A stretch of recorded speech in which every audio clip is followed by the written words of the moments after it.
Shin's slave was just a boy when he harbored a burning ambition to one day become a great general. Yet, the path to realizing that dream was paved not with roses, but with blood, tears, and brutal battles.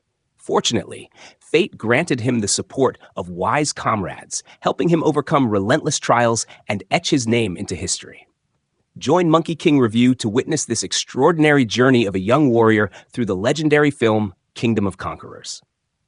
After many days of trekking through mountains and forests, Shin and his best friend finally arrived in Qin's capital and met General Uki. Known as the most powerful warrior in the kingdom, Uki was someone Shin deeply admired and revered. At that time, Qin was facing immense peril. Among the many threats, the most formidable was Zhao. Yet they had Uki, the man who led his troops from one victory to another. Shin, once a mere farmer, was inspired and mentored by Uki in his first real campaign. Shin was entrusted with the task of eliminating General Fuyuki of Zhao. He was to lead a surprise assault from the rear of the mountain. Though the mission was perilous, he and his squad fought with incredible courage and determination. With teamwork and valor, they finally succeeded in taking Fuyuki's head, earning the admiration of their comrades and the praise of General Uki. Although Zhao was defeated in that first clash, they remained fearless. Their commander calmly told his troops, "This is just the beginning." For his valor, Shin was appointed leader of the peasant army and given the honor of naming his squad. He called them the Sacrifice Squad. They celebrated their first victory with pride. But joy was short-lived. That night, while resting at their camp, they were ambushed by a mysterious warrior known as the God of War. With unmatched strength and years of relentless training, this fearsome enemy launched vicious attacks from within the shadows. His sudden onslaught left the team stunned. No one could believe that such an old man held such terrifying power. With a single blow, he scattered the entire squad. Even Shin, the strongest among them, couldn't withstand his deadly blade. When Shin was wounded, Kyoka rushed in to help, using her unpredictable techniques. But even she was quickly knocked away. Shin gave the order for everyone to encircle and attack. But the enemy swept his blade once and sent them all flying, dozens injured instantly. Their weapons were shattered, morale was crushed, yet Shin rose again, bleeding heavily, but determined to fight. He charged forward one last time, only to be launched meters away by a single thrust. Blood poured from his body. Seeing this, his squad stood up again, refusing to abandon their leader. Even with only a handful left, no one would retreat. That was when they realized the man before them was none other than Hukian, the most feared warrior under heaven. Everyone trembled in dread. They feared this might be the end of the entire squad, especially upon discovering that Hukian was the supreme commander of Zhao's 100,000-strong army, and he had entered the camp alone. Soon, Zhao's main army appeared. Faced with such overwhelming danger, the squad had no choice but to retreat to protect Shin. But Zhao wasn't about to let them escape. Knowing they wouldn't make it far carrying a wounded Shin, they split up. The eldest decided to send brothers B2 and B-Hei to escort Shin through a hidden path, while the rest would create a diversion. That way, Shin could at least escape danger. Back in their village, the families of these brave soldiers prayed for their safe return. Meanwhile, Zhao relentlessly pursued them. Bai-Tu, heavily injured, struggled to keep going. Realizing they couldn't outrun the enemy like this, Bihea removed Shin's bindings, gave his brother the supplies, and returned alone to distract the pursuers. Though it was risky, they had no other choice. The brothers parted, hoping to reunite once safety was assured. Later, Zhao's soldiers followed the blood trail and hunted Bihea. Thanks to his preparations, he managed to avoid capture. But B2, having pushed himself to the limit while carrying Shin, collapsed. As Shin gradually regained consciousness, he and B2 reminisced about their childhood and Shin's dream of becoming a great general. B2 said, "If you survive this, become a brilliant leader for us all." Then, from blood loss, B2 passed away in Shin's arms, despite the boy's desperate pleas to save him. After a long night of fleeing, the squad finally reunited, overwhelmed with emotion. Bai-Tu's brother found his comrades again, but B2 himself had perished in that dark forest. Everyone grieved the loss of a fellow warrior who had sacrificed everything for his comrades. Shin blamed himself. Had he not been injured, B2 wouldn't have had to die. he swore vengeance against Hukian. Knowing that Hukian's terrifying power came from relentless training and discipline, Shin made a vow to grow stronger, strong enough to defeat him and avenge his fallen brother. The next morning, when he returned and met General Uki, he intended to console Sin, whose army had been reduced to only 36 men. However, upon seeing Sin crying in silent resilience, Yuki understood that the path to becoming a general was filled with thorns, trials, and unimaginable loss. He hoped the boy could maintain that spirit, but Sin, more than anyone, understood the price he had to pay for the cause he was pursuing. After a night of advancing through rugged terrain, Hu Gang had also returned. Though not long after, news arrived that Zhao troops had appeared. It was the Qin elite army. They had been planning this ambush and quickly deployed without hesitation. Not long after, under the gusty wind and drizzling rain, a brutal battle broke out. Both sides clashed without restraint. From afar, the rising smoke signaled the outbreak of war. Strategist Riboku stood by, overseeing everything. From his demeanor and words, it was clear he was not only brilliant, but also ruthlessly cold. The two sides fought fiercely, but still maintained the rule of not moving beyond the signal flags of the generals. Suddenly, Hu Gang appeared. He said nothing, only stared for a moment, then spurred his horse and rode off. A Qin general spotted him and thought this was a golden opportunity, so he gave chase. Despite Mobun's attempt to stop him and Uki's explicit order not to leave position, the general believed he could take Hu Gang's head. He didn't know he had fallen into a trap. Seeing this reckless move, Mobun had no choice but to lead his troops after him. As expected, the Zhao forces had lured them away from formation. When they caught up, they believed they had cornered Hu Gang. But upon closer look, the figure was merely a look-alike. Too late, they realized they had been deceived. Zhao troops surrounded them from all sides. There was no way out. Meanwhile, in the Qin capital, the young Qin king received a mysterious visitor, Zhou Tanghua from the Xiang tribe. She brought urgent news from the front lines. She reported that after her tribe had repelled an invasion by Qin forces, they advanced north into the land of the Huns. However, this tribe was formidable with superior strategy. As her people prepared to engage, they witnessed a horrifying scene. Over 100,000 Huns had been slaughtered, only bodies remained. The massacre had been carried out by the stationed troops of Zhao. Yet the Qin king did not believe it. Any skirmish near Zhao would immediately be reported, let alone such a massive battle involving 100,000 troops, and there had been no intel. Zhou Tanghua insisted it was true. The truth had been deliberately hidden. No one in the Qin capital knew anything, which meant only one thing. Zhao was intentionally blocking information from the north to conceal the identity of someone capable of annihilating an entire Hun army. The Qin king began to realize Zhao's sinister plan. They intended to deploy a hidden force.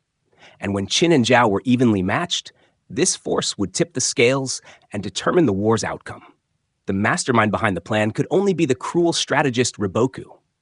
As Zhou Tanghua finished her analysis, everything unfolded as she predicted. Riboku had already acted, trapping the Qin army. From afar, the strategist observed with satisfaction, smiling smugly before being escorted away by his men. Meanwhile, General Mobun's forces were being cornered by Zhao troops. Just as all hope seemed lost, General Yu arrived. Under his command, the first unit led by General Tu struck the left flank of Zhao, disrupting their formation. Then he ordered Sin's unit to attack their right. The sudden maneuver caused confusion among the Zhao ranks. Some of their commanders underestimated the two smaller units, thinking them weak. But they had fallen for Uki's trap. Uki forced the Zhao army to spread out, and at that moment, his own elite cavalry charged straight into the center, targeting the enemy's main camp. Seeing the cavalry appear, Qin morale soared. They fought fiercely, and soon Yuki's troops were pressing toward the enemy stronghold. But seizing the stronghold would not be easy. Within its walls was a talented young female general, Chiu, who had become a symbol for thousands. She had once lived in Uki's residence, but her true identity was far more complex. She was the daughter of Prince Chu of Qin, the result of a forbidden affair between the king and a palace maid. To protect her from the deadly royal succession struggles, her mother secretly entrusted her to a close acquaintance who raised her under Uki's roof. No one knew her royal bloodline. Inspired by Uki's heroic deeds, Chu aspired to become a general. Uki promised that if she succeeded, he would grant her the title. That promise became her greatest motivation. She trained tirelessly and, upon proving her abilities, became one of Qin's 6 great generals. She had already conquered 19 cities. One more would fulfill her dream. At that moment, Uki arrived to inform her that they would join forces in the upcoming battle. If successful, he would finally fulfill his old promise. Overjoyed, Chu never imagined that battle would turn into a nightmare. Their opponent was Uki himself. In this encounter, Uki placed Chu in charge while he remained to provide support. However, they had gravely underestimated the enemy's terrifying power. By the time Uki arrived, it was too late. Chu was already lying cold and lifeless. Witnessing the one he loved killed by Uki could no longer restrain himself. Overwhelmed by grief, he charged directly at Uki, determined to take his enemy's life. But he failed to kill his foe. Instead, his blade scarred half of Uki's face, leaving a mark that remains to this day, a constant reminder of a shared painful past. In this fiery rematch, the hatred buried in Uki's heart for over 25 years erupted. He channeled all his power into an all-out assault on Uki, hoping to finally settle the old score. Uki retaliated with a storm of attacks, each strike thundering like a tempest. The blows eventually knocked his opponent to the ground, but even then, Uki didn't stop. His sword aimed for Hukin's life. Yet after more than 25 years, Hukin was no longer the same man. He had grown much stronger. What once might have crushed him now only staggered him. Soon, he regained his momentum and launched a fierce counterattack. The two clashed for multiple rounds without either gaining the upper hand. Both suffered injuries but held their ground, refusing to yield. As they fought with deadly intensity, the Zhao army received alarming news. Their rear encampment had been breached by the enemy's third wave. Confusion spread. Should they continue holding or retreat? Meanwhile, Sin had been watching the entire battle, cheering wholeheartedly for General Uki. However, unlike Sin, Okai had lost faith in Uki's chances. What she didn't know was that Hukin, after years of training, had become emotionless, a demon of war. No ordinary man could defeat such a being. She feared for Uki's safety and the fate of the Qin army. But what they feared most hadn't yet come to pass. Suddenly, something even more shocking occurred. Just as General Uki raised his sword to strike down Hukin, a third army burst onto the scene. Leading them was none other than strategist Riboku. Just as Rotanhua had predicted, Riboku appeared at the perfect moment, when the Zhao and Qin forces were equally matched. His arrival shifted the balance decisively in Zhao's favor. Everything had been prearranged for this very day. The rumors of Hukin being Zhao's supreme general were deliberate misinformation, meant to mislead Qin into going after him. The true mastermind behind everything, the one above all strategy, was Riboku. Today, they came with one mission: to kill General Uki. Their troops were already in position, yet Uki did not panic. He had predicted this move. Still, the enemy was too powerful. Realizing a direct confrontation meant certain defeat, he ordered his troops to attack while simultaneously carving a path for retreat. However, before they could act, Hukin rose and declared that today would mark the grave of all present. He would let no one escape. Accepting the challenge, Uki canceled the retreat and commanded an all-out assault. "We charge forward with heads held high, even in death," he roared. All his troops obeyed, rushing into the firestorm. As Zhao's commander saw the tide turning in their favor, he too rushed out, eager for glory. He told his soldiers that today would forever be the memorial day of General Uki, and it was only a matter of time. Facing both Hukin and Riboku, two of Zhao's mightiest, General Uki was nearly exhausted. But he never once considered surrender. Instead, he threw himself into battle with everything he had. Inspired by his bravery, his troops fought like demons, willingly sacrificing their lives. Each soldier aimed straight at the enemy, unwavering in duty. In a critical moment, Uki stood atop his horse and rallied his army. "We are outnumbered 10 to 1. Today, we have only two choices: live with honor or die with pride. If you live, live without shame. If you die, die so the enemy respects you. Each of you must kill 10 foes, no less. Until then, don't stop fighting." Motivated by their general's words, the soldiers responded with thunderous determination. They fought like beasts unleashed, as if this were their final day on Earth. In the chaos, General Uki continued battling Hukin. Meanwhile, Sin noticed Zhao's commander sneaking from a distance, ready to ambush Uki.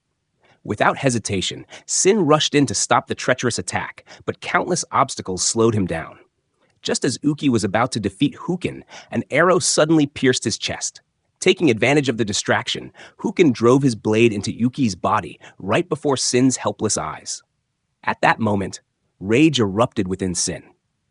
He soared forward, piercing Zhao's commander with his sword, killing him instantly. But it was too late to save Uki. Gravely wounded, Uki calmly faced death.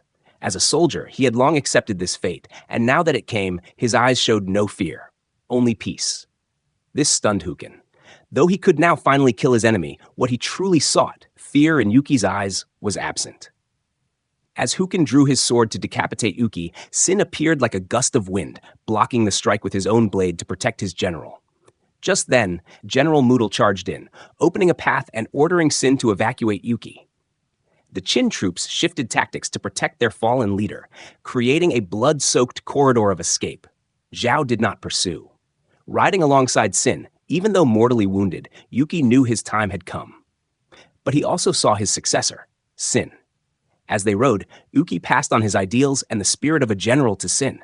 Whether it was Sin's own desire to lead or something in his blood, he received Uki's final words with full understanding. At that moment, he began to grasp what it truly meant to be a general, not something ordinary people could ever comprehend, but something only a true commander could feel. Seeing that the vanguard troops had broken the siege and that General Uki was still alive, strategist Riboku surprisingly didn't send his men to pursue and take his head.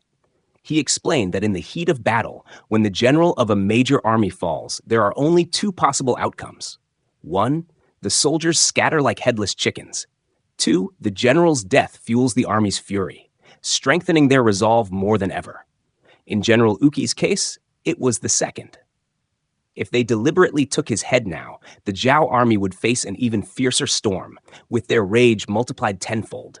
And that would be completely unnecessary, because their original mission had never been to take General Uki's head, but simply to take his life. Since that objective had already been achieved, there was no need to spill more blood. General Uki's era had come to an end. Now, it was Riboku's time to rise. He declared that the battle was over. After escaping the Zhao encirclement, everyone gathered beneath a forest grove. General Uki was still seated on his command carriage. He knew that his final moments were near. He entrusted his responsibilities to his loyal subordinates, asking them never to make the same mistakes again. To his successor, he had seen the potential of a brilliant future commander.